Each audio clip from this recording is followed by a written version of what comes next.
Aurélie King, bonjour. Bonjour. Que faites-vous au Cameroun à l'heure actuelle? Oh, pardon, je suis là pour une triste occasion, mais bon, je suis venu enterrer mon frère aîné, Monsieur Toute ma compassion déjà. Merci. Et bon, comme je suis avec ma petite grand-mère, comme je l'appelle, je suis venu la voir et elle, évidemment, elle me permet d'être là. Voilà. Alors, vous êtes écrivaine, poétesse, metteur en scène. Vous êtes également la fondatrice du groupe Kimbok, basé aujourd'hui à Abidjan, en Côte d'Ivoire. À l'heure actuelle, quels sont des projets dans lesquels vous êtes impliqués depuis ces dernières années? Je travaille à créer le village Kimbok sacré.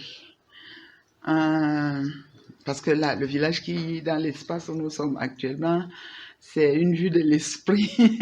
c'est petit, mais bon, il y a de bonnes infrastructures, mais je voudrais vraiment une forêt où implanter le village qui est sacré, où on va restaurer toutes les initiations africaines, où on va permettre à tous les sachants encore vivants et qui ont envie de transmettre directement leur savoir à la jeunesse panafricaine, pourront aller trouver les infrastructures qu'il faut et pouvoir transmettre. Parce c'est une question de vie ou de mort pour l'Afrique de pouvoir retrouver ses propres sources de savoir, de pouvoir et de spiritualité en somme. Alors, Aurélie King, quelle est la dimension du panafricanisme que vous défendez concrètement? On sait qu'il y a des acteurs, hommes politiques, entrepreneurs, la société civile, qui se décident tous azimuts à travailler sur le panafricanisme dont les orientations idéologiques sont différentes. Quelle est la particularité du panafricanisme que vous défendez? Moi, je travaille à la restauration de la spiritualité africaine. Donc, je ne suis pas sur les plans politiques où je n'ai pas de compétences particulières. Je travaille surtout à restaurer les cultures et les spiritualités africaines comme base, comme fondement, comme fondation du continent. Et à l'heure actuelle, nous vivons un ensemble de problèmes liés à la désocialisation culturelle, à l'aliénation culturelle. Quel est le message que vous voudriez justement passer aux Africains qui n'arrivent pas aujourd'hui à sublimer leur culture africaine? Je veux leur dire ce qui a déjà été dit. En fait, il n'y a rien de nouveau que je pourrais dire. On a tous compris que personne ne peut se développer à partir de la vision des autres. On se développe à partir de soi-même, à partir de ses propres sources, à partir de ses propres patrimoines et matrimoines qui sont les témoins du passage de nos ancêtres. Donc, nul n'a pu le faire, même l'Asie qui a été aussi colonisée et qui a été des pays qu'on admire comme la Chine aujourd'hui ont dû se replier sur eux-mêmes pendant plus de 20 ans, mais quitte à imposer la tyrannie, mais au moins retrouver des valeurs qui nous sont propres, qui apportent, qui font la différence. Donc voilà, moi je suis sûre que le secret est là. Il faut absolument restaurer les spiritualités africaines, leur vision de la divinité, leur propre source de créativité et de projection, leur vision du monde, retrouver leur propre genèse et tout ça, plutôt que d'être les descendants des gens maudits des autres civilisations. C'est quand même terrifiant, quoi. Bien qu'étant aujourd'hui en Côte d'Ivoire, avez-vous l'impression, Aurélie King, que les Camerounais valorisent la spiritualité africaine? Ah, vous savez quand même pas mal de sachants ici, hein, des gens dans toutes les directions. Je ne peux citer que des gens comme les Mbombok, Mbobasson, Mbombopi, des gens qui qui savent, qui ont quand même quelque chose à dire, quelque chose à transmettre. Je pense qu'il y a dans des chefferies traditionnelles beaucoup de savoirs, des expériences de gestion des communautés qui pourraient aider aujourd'hui plutôt que d'avoir toujours des mots d'ordre qui nous viennent de l'extérieur et qu'on récite comme des perroquets et qu'on ne peut pas appliquer parce que ça ne correspond à aucune de nos réalités. Donc je pense sincèrement qu'il y a beaucoup de choses à faire là et nous avons tellement de diversité culturelle que si on s'attelle à prendre l'essentiel de l'apport de toutes ces diversités, on peut construire quelque chose d'extrêmement fort, d'extrêmement résilient et d'efficace. Quelle est l'importance de la spiritualité africaine dans le processus de résolution des problèmes auxquels sont confrontés aujourd'hui de nombreux Africains? Mais c'est la même chose pour tous les peuples. On n'est pas des êtres que de chair, on est d'abord des esprits. Et en tant que parcelle d'esprit de la divinité suprême, du grand esprit, comme nous l'appelle, eh bien, il s'agit d'élargir la conscience, la perception. Et plus vous élargissez votre conscience, votre perception de la divinité, plus vous trouvez des solutions. Vous devenez créateur. Et je ne pense pas seulement à la création des œuvres d'art, mais je parle prioritairement de la création des solutions de ses propres problèmes. On ne peut pas être là tout le temps en train d'attendre que les autres nous trouvent des solutions. Mahola Mambobe Bak, quand même. Hein? Balaye. Alors, on a eu des maladies qui ont sévi ici ces derniers moments, notamment le Covid-19. Et on avait l'impression que le gouvernement camerounais sollicitait beaucoup plus les films étrangers, les films internationaux, alors qu'en réalité, il y a des recettes africaines qu'il faut valoriser. On a vu notamment Monseigneur Samuel Klida qui a trouvé une recette, de même que d'autres médecins locaux. Est-ce qu'aujourd'hui, comment peut-on faire pour enraciner la culture, la spiritualité africaine de manière qu'elle soit valorisée aussi bien par les gouvernements que par les populations locales? D'abord, les gouvernements. Vous avez vu ce qui s'est passé au Rwanda? On a d'abord fermé tout ce qui est religion. Parce que vraiment, il y a une manière d'irresponsabiliser les individus, les êtres, avec quand tout le mal que nous faisons, c'est la faute de tel démon, de tel diable, de tel sorcier, quand votre père et votre mère, quand vos parents deviennent tous des sorciers et n'en veulent qu'à votre vie, alors que quand même ce sont eux qui vous ont donné la vie et vous ont conduit jusque là où vous êtes. Quand on vous amène à penser que tout ce qui vous est propre est mal. Et tout ça, comment voulez-vous vous en sortir? Et tout ce qui est bien, mais vient évidemment de la grâce des autres, des aides des autres et tout ça. Et quand vos dirigeants sont tenus, excusez-moi l'expression, par le cou et par les couilles, qu'ils ne peuvent pas, parce que je ne sais pas quel genre de cadavres ils ont dans les placards, qui font qu'ils ne peuvent pas réagir, qu'ils ne peuvent pas faire des choix radicaux pour trouver d'abord les solutions dans la créativité de leur peuple. Eh bien, ça c'est un drame. On ne peut aller nulle part avec ça. Mais Dieu merci, pendant le Covid, l'Afrique a réagi. Hein? La spiritualité africaine a sauvé l'Afrique. Parce qu'on a fait appel à nos propres ressources, on a fait appel à beaucoup de choses et on nous avait prédit la catastrophe. Et ce n'est pas l'Afrique qui a payé le plus gros prix de ça. Hein. Même nous n'avons pas... C'est l'habitude. Hein. Nous, ce n'est pas nous qui dégradons le plus la nature, mais les premiers effets des changements climatiques, c'est nous qui devons payer le prix. C'est tout le temps la même chose. Il faut que ça change.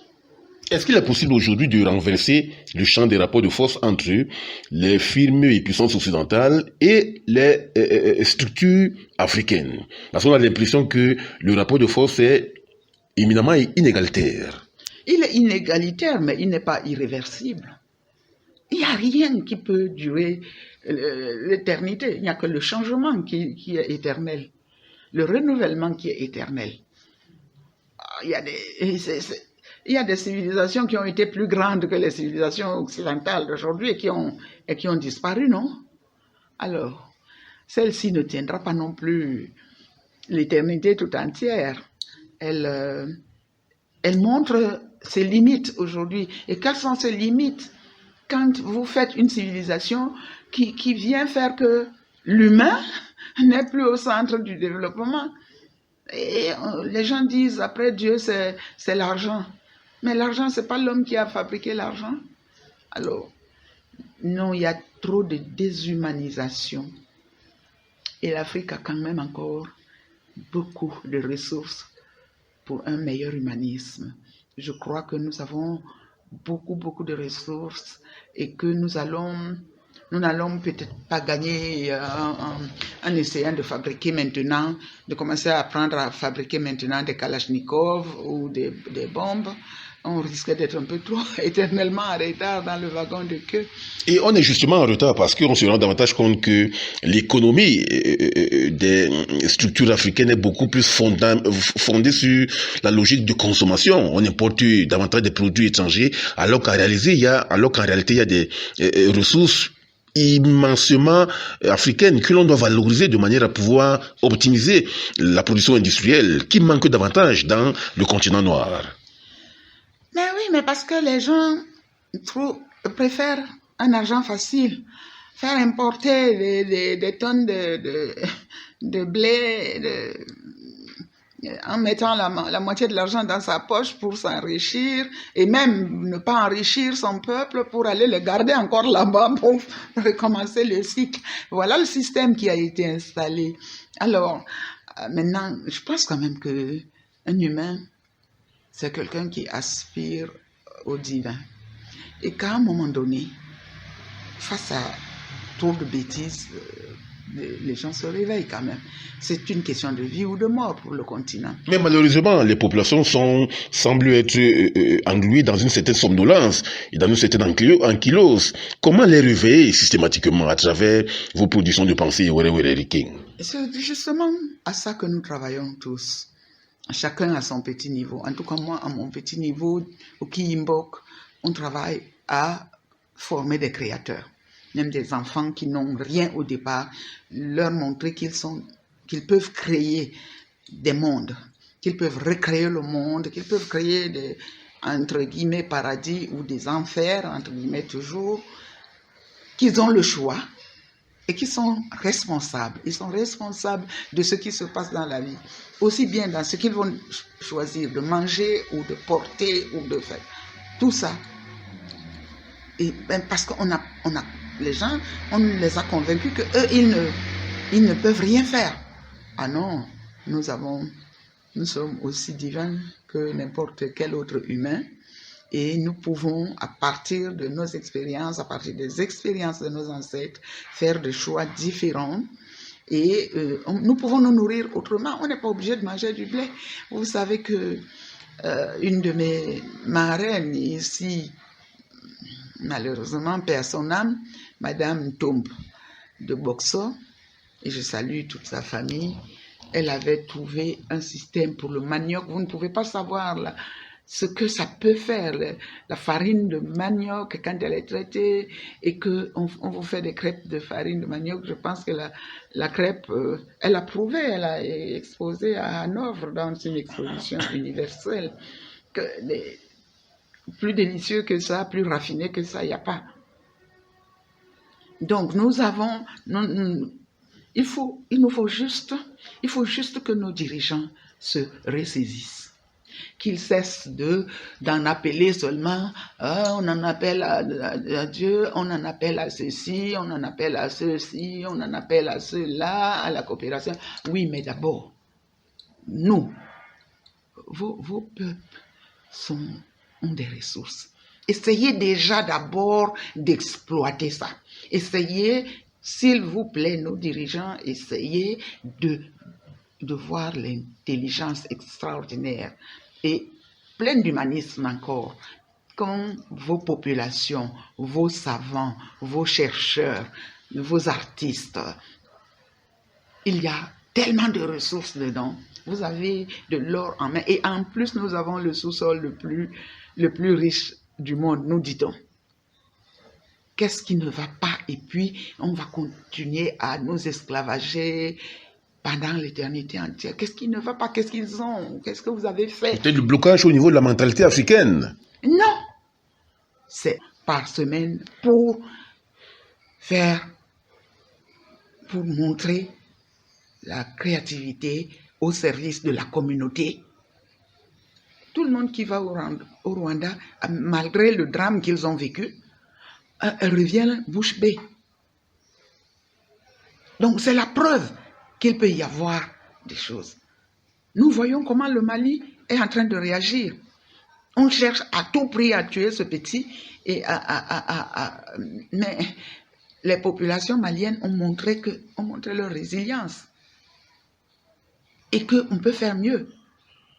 Mais il y en a qui vont vouloir être les traîtres à leur propre population. Alors, ça vraiment, c'est à ce niveau-là que doivent intervenir tous les sachants africains, tous les spiritualistes africains doivent se mettre. Comme ici, on m'a dit qu'il y a même eu les Bobos ont créé des produits qu'ils ont mis au service de la communauté. Dès qu'on commençait à tousser un peu, on fonçait là-bas pour aller. Et ça s'est très bien passé. Donc, ils ont des ressources. Mais il faut qu'ils n'aient pas peur d'être traités de sorciers, d'être lynchés, d'être repoussés et d'être tenus pour responsables de chaque mort qui a. Alors, est-ce que vous avez pensé à installer les succursales ou bien les microcosmes de Kimbok au Cameroun, de manière que votre pensée puisse davantage être reproduite dans l'ensemble de l'échelon des sociétés africaines? J'ai toujours voulu le faire, mais vous savez que notre pays, on a beaucoup de créateurs d'impossibilités. Mais je suis une personne qui ne garde rien pour elle. Je veux tout donner à tous les jeunes qui se sont approchés de moi, je leur ai donné ce qu'ils pouvaient prendre. On dit, là-bas où je suis, que le tonneau a beau être généreux, il ne peut pas donner tout son contenu en même temps à un verre. Pourquoi avez-vous décidé d'aller implanter la fondation Kimbok à Abidjan plutôt qu'au Cameroun? Parce que c'est là-bas où c'était possible. Vous avez rencontré des facteurs de blocage ici au Cameroun? Ah, mais vous savez le nombre de fois où j'ai voulu faire quelque chose au Cameroun où je n'ai jamais pu? Qu'est-ce qui a coincé? J'ai l'habitude de faire une bourrasque en disant que les Camerounais et les Ivoiriens se ressemblent beaucoup. Mais il y a une différence. Quand un Ivoirien veut te montrer qu'il a du pouvoir, il veut te convaincre qu'il peut t'ouvrir toutes les portes, même celles du paradis où lui-même n'a pas accès. Quand un Camerounais veut te montrer qu'il a du pouvoir, il veut te fermer toutes les portes, y compris celles de tes narines, qui ne lui appartiennent pas, auxquelles il n'a pas accès. On aime trop combattre les autres, au lieu de se battre pour faire pour soi. On veut combattre contre. C'est ça le problème. Mais je pense que c'est la misère spirituelle. L'ennemi du Camerounais, c'est le Camerounais, finalement. Mais oui, c'est personne d'autre. C'est personne d'autre. Alors, quels sont à l'heure actuelle vos projets? On sait que vous avez 1001 idées ingénieuses à implanter dans l'ensemble du continent noir. Quels sont vos projets à l'heure actuelle? Nous sommes en 2022. Mais je croyais vous l'avoir dit au début de cette interview. Je voudrais créer un village. La répétition est la mère du savoir. Vous pouvez les repréciser. Je voudrais créer un village qui est sacré. C'est vraiment mon rêve. Maintenant que j'ai conduit un peu l'expérience du village Kiyi dans ce microcosme où je suis, J'ai nommé une directrice artistique et de la programmation qui me remplace dans tout ce que moi je faisais jusqu'à maintenant. J'ai mon époux qui assure maintenant une autre part de travail en ce qui concerne surtout les arts de la scène, la musique plus particulièrement. Donc les formations sont en cours, ça peut se faire sans moi et tout ça. Je m'occupe de pousser mon art personnel jusqu'à un certain niveau, mais le reste de mon temps, je le consacre à ce projet, à la recherche des moyens, à la recherche des partenaires, à la recherche des sachants pour que nous puissions faire cette chose. Parce que tel que je la vois, ça ne peut pas être le projet d'un individu, mais le projet d'une communauté.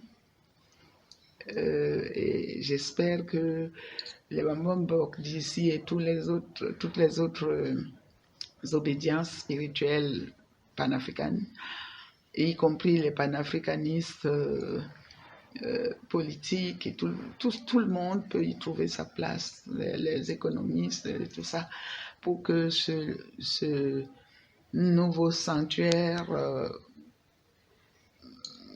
soit bâti quelque part, ici ou là-bas où je suis, ça va dépendre. Oui, King, vous êtes âgé aujourd'hui de 72 ans, mais on vous voit, vous êtes toujours solide, et belle, et pétillante de forme. Quel est votre secret? Vous savez, c'est dans la tête que ça se passe, hein. Et puis, il y a quand même un minimum d'hygiène personnelle qui doit être pratiqué. Je suis une femme de scène et en tant que telle, je respecte trop mon public pour me laisser aller. Je suis une sportive, je suis une pratiquante, donc ça permet quand même de garder un minimum de tenue. Voilà. Et en termes alimentaires, aujourd'hui, il y a un débat qui est vif au sein de l'espace public qui consiste davantage à interdire aux uns et aux autres de consommer beignet haricot bouilli parce que, dit-on, c'est toxique. Quelles sont les recettes alimentaires que vous conseillez, par exemple, aux Africains, d'ici et d'ailleurs? Moi, je suis de ceux qui pensent qu'on peut manger tout ce dont notre corps a besoin.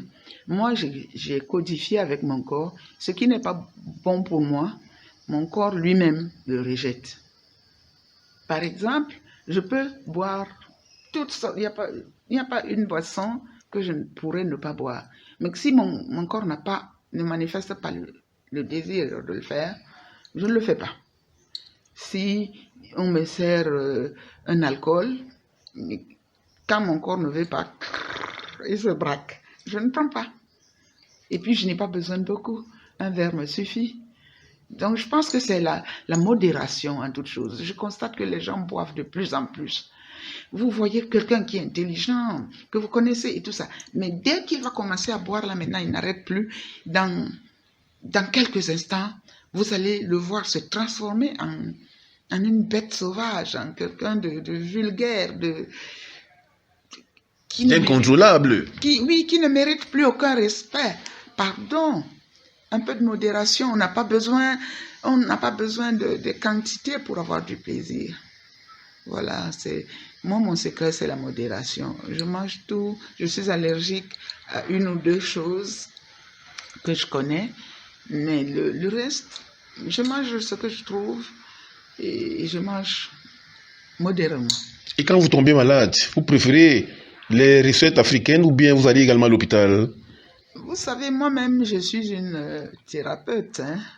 Je suis une thérapeute qui ne dit pas son nom, mais depuis mon enfance, je suis une fille de la forêt. Ma grand-mère m'a montré pas mal de plantes.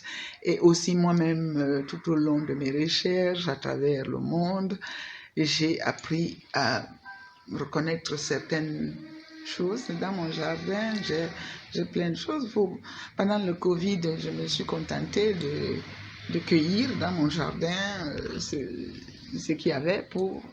dès que quelqu'un toussait un peu, pour ne même pas attendre, on n'a pas eu de cas de Covid qu'on n'ait pas pu traiter au village qui... Donc,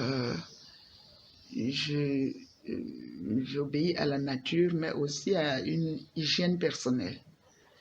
Ouais, Liking, merci. Merci aussi. Merci.